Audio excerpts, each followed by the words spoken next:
Hello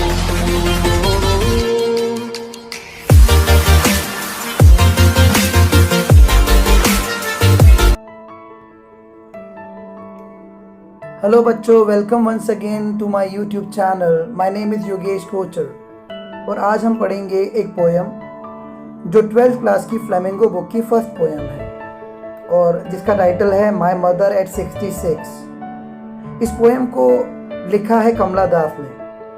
बच्चों, my mother eight 66 में कमला दास ने अपनी माँ की बढ़ती हुई उम्र और उसकी वजह से उनके मन में आए माँ को खो देने के विचार या उनकी मृत्यु के डर को बताया है। इसमें उन्होंने बताया है कि वे किस तरह की पीड़ा से, किस प्रकार की भावनाओं से गुजरती है जब उन्हें ये महसूस होता है कि उनकी माँ बहुत बूढ़ी हो गई है, बहुत कमज़ोर हो गई है। तो आइए शुरू करते हैं पोएम।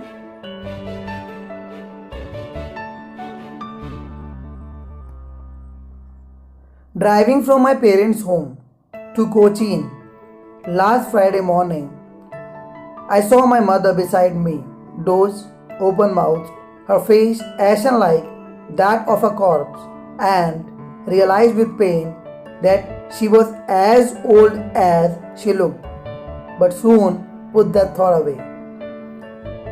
इन पंक्तियों में कवित्री पिछले शुक्रवार की उस सुबह को याद कर रही है जब वह अपने माता पिता के घर पर अपनी छुट्टियां बिताने के बाद कोचीन एयरपोर्ट की ओर ड्राइव करते हुए जा रही थी। उनकी माँ उनके साथ कार में बगल वाली सीट पर बैठी थी।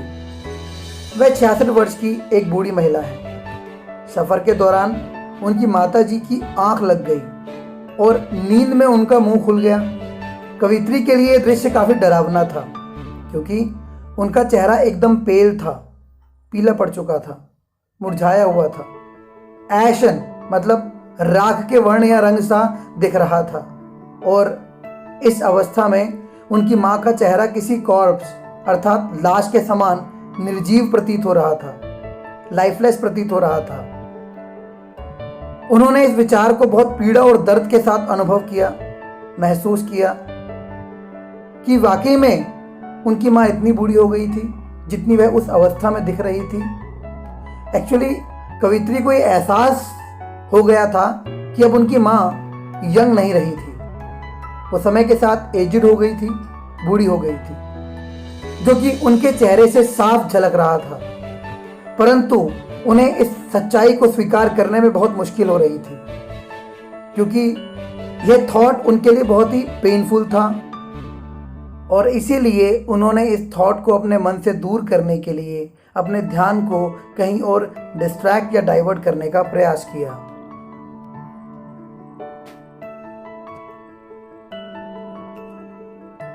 And looked out at young trees sprinting, the merry children spilling out of their homes.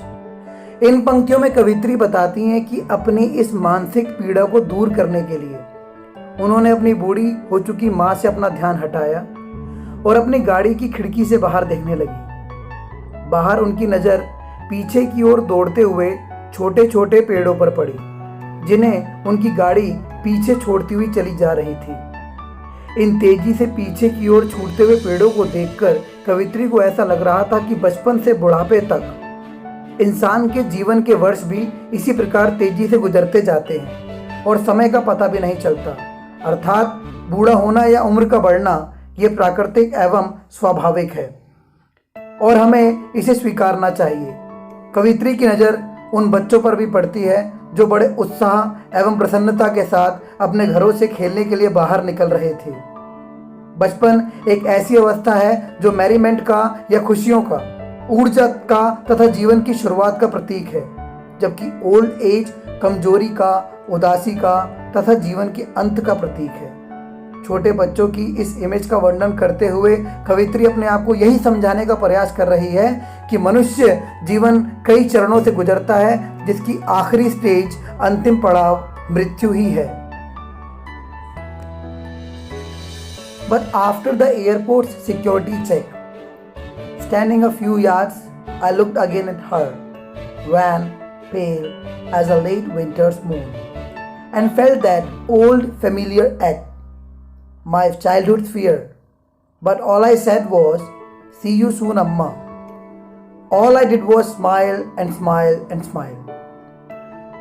कवित्री बताती है कि एयरपोर्ट पर सिक्योरिटी चेक से गुजरने के बाद जब उन्होंने अपनी माँ को कुछ यार्ड्स की दूरी से खड़े होकर फिर से उनके वैन यानी कलरलेस और पेल यानी कमजोर और पीले पड़े हुए चेहरे को देखा था, तो फिर उन्होंने अपनी माँ के चेहरे की तुलना उस चांद से की थी जो सर्दियों के अंतिम दिनों में रात में दिखाई पड़ता है, बिल्कुल डल एंड फेडेड, जिसकी चमक तथा शक्ति जा चुकी होती है।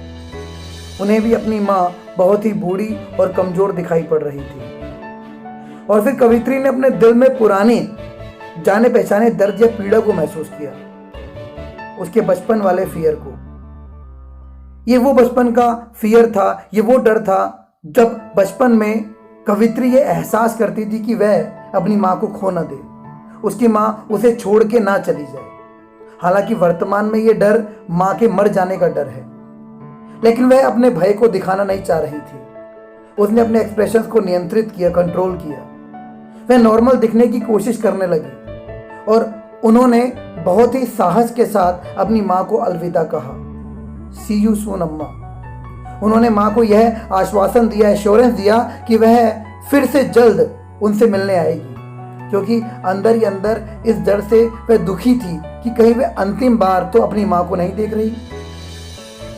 परंतु इन इमोशंस को छिपाने के लिए उन्होंने अपनी माँ से दोबारा मिलने की आशा के साथ अपने चेहरे पर मुस्कान बिखेर दी।